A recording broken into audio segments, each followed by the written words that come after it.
Now let's revisit the LC3 microarchitecture. We're going to look at the memory in more detail as well as the memory mapped I/O hardware. First of all, let's put down our memory and our memory data register and memory address register. And remember that the memory data register connects to the bus through this tri-state driver. Now we also have a keyboard data register, a keyboard status register, a display data register, and a display status register. Now what we need is some new control logic.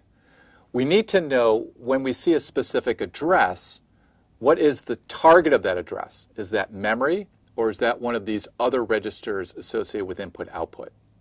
So let's add that block. Now the memory address register connects to our memory, but also to the address control logic, because it needs to know whether the address is associated with memory or one of the I/O registers. The address control logic also receives the enable from the processor that tells it to do an operation. The address control logic in turn will, depending on the address and assuming that it's enabled, will enable the memory. So we need a memory enable from the address control logic, or the keyboard status register, or the display data register, or the display status register. So we need enables for each one of those.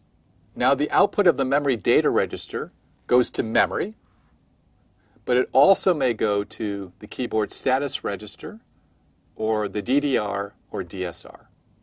So let's make those connections. Now we have a way to take an address and to take data and to send that to the appropriate place, either memory, the KBSR, the DDR, or the DSR. Now let's talk about how we read those different locations. We may be reading information from the memory, the KBDR, the KBSR, or the DSR. So we need a 4-to-1 mux in order to select one of those four. So let's put that in. And the select input to that is controlled by the address control logic. This mux takes as inputs the memory, the keyboard data register, the keyboard status register, and the display status register. Now the MDR can receive data from that mux or also from the bus when we're storing data into memory or into one of the registers. So we need to add a 2-to-1 mux that has one input from the bus and the other input from that 4-to-1 mux.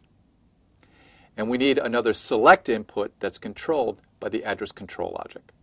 And the last piece that we need is a signal that tells us whether we're reading or writing. So let's put that down. Now we have the complete microarchitecture for our memory system as well as our LC3 input-output devices.